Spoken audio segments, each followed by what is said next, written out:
Eu acho que todo mundo ficou feliz porque as palestras se complementaram de uma maneira como poucas vezes a gente consegue fazer, né. Eu gostaria que alguém se preparasse para fazer uma pergunta, porque a gente tem um tempo justo agora. Enquanto isso, enquanto alguém se alguém se propor, se não tem. Enquanto isso, eu queria lembrar que em alguns estudos a gente reporta, né, que um orgasmo pode chegar a uma atividade física representando uma atividade de corrida de 10 quilômetros por hora. Quantos aqui conseguem andar, nós que somos saudáveis, né, com 10 quilômetros por hora numa esteira? Então, o orgasmo é uma questão que eu acho que precisa de uma atenção, nem toda atividade sexual precisa ter orgasmo. Uma segunda questão que eu queria levantar é que o médico ele é muito rápido muitas vezes na vida do paciente e nós somos presentes e contínuos de 2 a 3 vezes por semana e é com a gente que ele fala. Então é importante não negligenciar. Por favor, a pergunta, Isa. Muito obrigada pelas palestras, foram bastante elucidativas. A gente até estava brincando que quando a Isa estava na confecção dessa aula, um médico, né, cirurgião cardíaco, estava no meio do contexto, e aí ele, mas por que vocês estão falando disso? Eu falei, ai, deixa eu te contar. Seus pacientes transam. Ele, não, não, não, não. Eles não fazem isso. É que talvez ele já não faça também, Então, né? Tem isso, pode ser.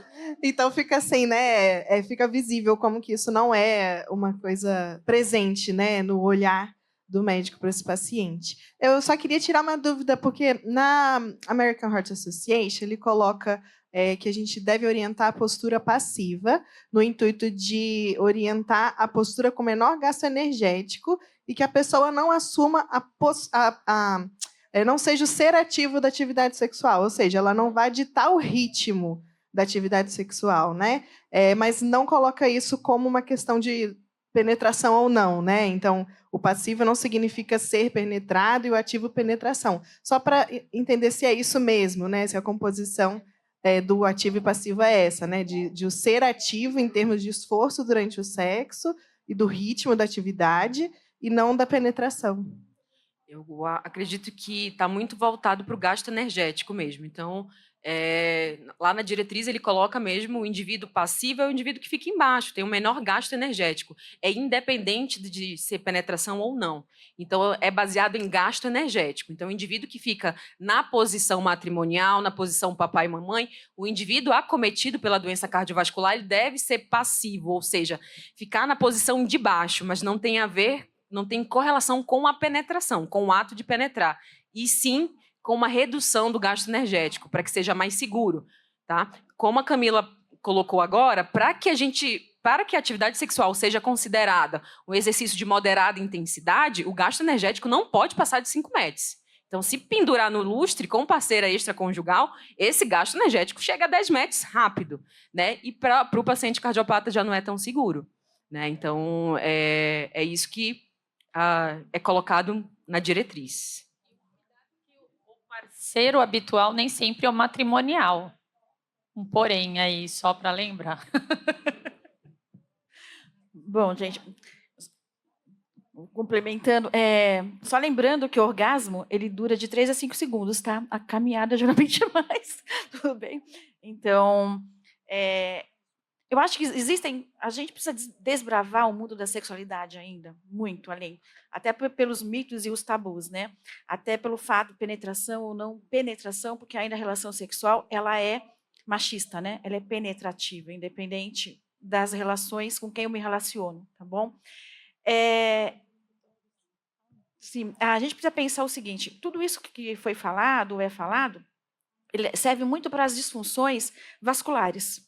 A gente tem várias causas para disfunção erétil, seja essa disfunção erétil masculina ou feminina, porque a gente esquece do clitóris também, né? A gente pensa que numa vasodilatação e numa ereção, e o clitóris é um análogo ao pênis também, eles são, né, órgãos análogos, a gente tem que pensar nisso. Então, o clitóris também tem ereção, né? Tem uma vasodilatação aí.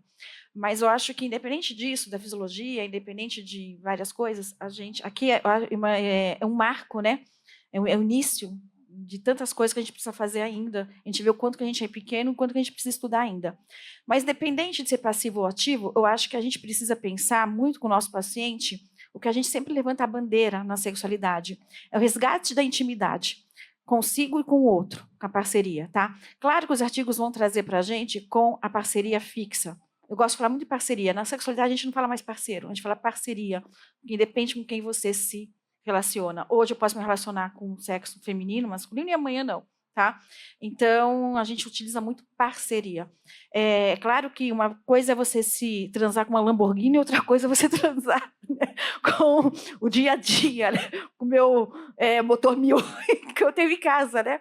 Então, isso vai ter um gasto maior, fora a emoção e a parte psíquica da traição do que está envolvido aí. Tudo bem? Eu acho que a gente precisa muito trabalhar com o nosso paciente também, o equilíbrio entre o casal. Você precisa conversar. Os casais não conversam sobre sexo. Eu não dito. Quem vai ditar o ritmo? Os dois. Porque eu preciso conversar com a minha parceria. E quando a gente está voltado numa situação especial, né, que eu estou numa disfunção, eu tenho um parceiro que tem uma disfunção cardiovascular, a gente precisa conversar mais ainda e determinar o que dá para fazer. Lembrando que o orgasmo, eu não preciso ter uma relação com o orgasmo. E as pessoas têm essa preocupação, principalmente os homens, né? Hoje em dia, com a independência da mulher, deixa eu ficar falando, com a independência da mulher, a gente dita muitas coisas, né? Os homens falam muito isso. Você não precisa mais de um homem para ter orgasmo. Hoje em dia, não, até porque a evolução dos vibradores são ótimas, né? Então, é sério, gente. A gente ri, mas tem artigos já com vibrador. Os vibradores, você com você mesmo, você faz loucuras, né? E então a gente precisa pensar muito nisso, tá? Conversar com o outro, trazer isso, trazer o outro na relação, trazer a parceria para a sessão da fisioterapia, que é importante. Tá? E passar para eles o quanto que isso é importante, o diálogo e conversar sobre sexo. E o orgasmo, não necessariamente eu preciso desencadear um orgasmo. A relação sexual pode, o contexto pode ser agradável, pode ser prazeroso, entendeu? Então a gente precisa ressignificar e quebrar alguns tabus que a sociedade e os filmes pornôs, o que é fake, coloca para a gente, porque vida real é outra coisa. Tem uma complementação da pergunta? Complementação no sentido de quando a Isis trouxe, né, que existe um alerta da American Heart de recomendação da prática do sexo anal, a gente fica pensando como que a gente faz orientações em relações homoafetivas, né? Se existe algum aspecto na literatura já explorando esses questionamentos que o paciente pode trazer para a gente. Olha, então, acredito que isso é uma coisa muito nova, está sendo iniciada, né? Então, na própria recomendação do não recomendado sexo anal, no indivíduo cardiopata, lá ele coloca tanto para o indivíduo homossexual como para heterossexual. Então, acho que já é um começo, né? Devido ao risco cardiovascular que esse paciente tem, por isso que não é recomendado. Mas é uma coisa muito incipiente ainda, então acredito que o futuro seja, provavelmente, né, ter alguma diretriz mais voltada para todo esse público, complementando isso. E eu só gostaria de falar uma coisa para que a gente saia daqui refletindo o quanto que é importante a gente prescrever essa atividade sexual para o paciente cardiopata. Tá? Então, para todo mundo que tem um programa de reabilitação cardiovascular e participa dele, é imprescindível que isso esteja dentro de um programa de reabilitação cardiovascular. Tá? Então, tem que fazer parte esse aconselhamento sexual para todos os pacientes que passam em um programa, seja fase 1, seja fase 2, 3 ou 4 de reabilitação cardiovascular. O paciente precisa ser orientado em relação a isso. Eu sei que tem muitas carinhas atentas, fico feliz de ter participado, apesar de ter achado realmente que a comissão se arriscou bastante em me colocar neste lugar. Eu tenho uma característica muito comum de falar o que eu penso, então é perigoso, ou seja, após infarto, fique por baixo. Acho que é a frase que a gente pode terminar essa mesa. Pós-plantão também, recomendo, tá? Ajuda. Mas, para terminar, não só a alteração da ereção é um fator de risco, mas câimbras durante a atividade sexual também é, a redução do libido, e a gente fazer atividade física como fisioterapeuta e incentivador é importante, porque melhora a nossa autoestima, melhora a libido, melhora todo o resto. e como eu já ouvi em algumas aulas, é o nosso melhor Viagra, né? Vamos lembrar que é para homens e mulheres. Eu queria chamar a todos para participar agora da nossa apresentação de pôsteres, lembrando que ao final do congresso os melhores trabalhos serão chamados para apresentar aqui. Eu acho que essa é uma inovação da comissão organizadora que traz isso como um agrado aos nossos participantes e pesquisadores, e eu estou esperando o trabalho que a gente vai colocar, então, o espirômetro, o ergômetro, né, o analisador de calorias durante a atividade sexual, porque eu acho que seria super legal. Olha a minha cabeça de pesquisadora pensando. E a gente se encontra, então, às 14h, certo? Muito obrigada.